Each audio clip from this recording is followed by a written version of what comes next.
Menara Dakwah Islam Papua dan Indonesia Timur merupakan bangunan berukuran 40 kali 40 meter berbentuk kubus setinggi 9 lantai, yang sepintas menyerupai bangunan Ka'bah berukuran besar. Bangunan yang juga difungsikan sebagai Masjid Agung Nuwa'ar pada lantai dasarnya itu, secara geografis berada di dalam kawasan kompleks Pondok Pesantren Nuwa'ar seluas 32 hektar persegi, di bawah naungan Lembaga Dakwah HFKN atau Yayasan Al-Fatih Ka'afah Nusantara. Lembaga pendidikan Islam yang menaungi sekitar 1.200 santri dan satriwati asal Papua dan Indonesia Timur itu, tepatnya berada di Desa Taman Sari, Kecamatan Setu, Kabupaten Bekasi, Jawa Barat.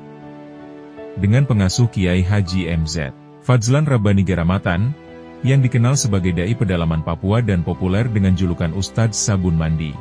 Pasalnya, ulama kelahiran Teluk Patipi, Fakfak, Papua Barat, 56 tahun lalu itu, memang pernah mengislamkan 3.712 orang sekaligus di pedalaman Papua, hanya bermodalkan seperangkat sabun mandi, sampo dan pasta gigi.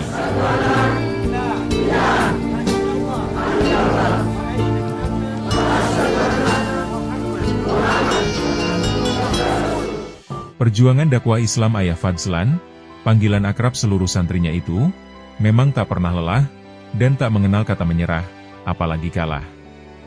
Tekadnya ingin membangkitkan kembali kejayaan Islam di bumi Papua dan kawasan timur Indonesia itulah, yang melahirkan gagasan cemerlang untuk mewujudkan berdirinya sebuah menara dakwah Islam Papua dan kawasan Indonesia Timur. Bagi Kiai Haji Fadzlan Garamatan, mewujudkan berdirinya menara yang merupakan simbol kebangkitan peradaban baru Islam dari bumi matahari terbit itu, sepertinya memang sudah menjadi harga mati. Sebagai bentuk cinta dan pengabdian tulusnya pada Islam dalam melanjutkan risalah dakwah yang telah dicontohkan Rasulullah Muhammad SAW.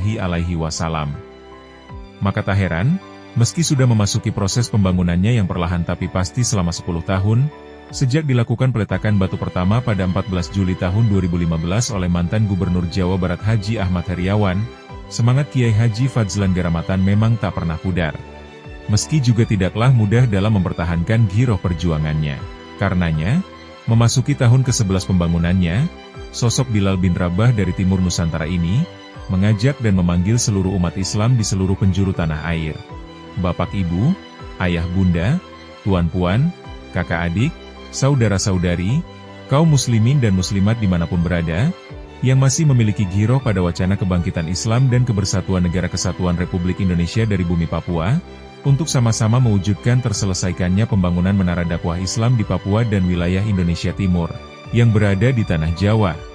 Karena itu, AFKN di bawah pimpinan Presiden Kiai Haji MZ Fadzlan Rabbani Garamatan, mengharapkan support serta dukungan langsung dari sedikitnya 3,5 juta kaum muslim dan muslimat, baik secara pribadi maupun lembaga, yang rela mengikhlaskan infak, syadakah dan wakaf terbaiknya, masing-masing hanya Rp100.000 saja. Tentunya, diniatkan hanya karena Allah semata. Menurut Ustadz yang juga sebagai Ketua Umum Asosiasi Lembaga Mualaf Indonesia ini, sedikitnya masih dibutuhkan dana sekitar 350 miliar lagi untuk penyelesaian seluruh tahapan pembangunan menara dakwah Islam di Papua dan kawasan Indonesia Timur. Mulai dari tahapan pengecoran penutup atap gedung di lantai 10, penyelesaian dinding penutup 4 sisi gedung, penyempurnaan fasad dan lanskap taman, finishing seluruh tangga dan interior gedung, serta perapihan ruang-ruang kelas santri, ruang guru dan kepala sekolah, pengadaan meja kursi dan papan tulis sekolah, pengadaan ruang studio laboratorium bahasa, hingga pengadaan perangkat studio multimedia AFKN TV. Yang ditargetkan, penggalangan dana ini harus terselesaikan dalam jangka waktu 3 tahun ke depan. Allahu Akbar.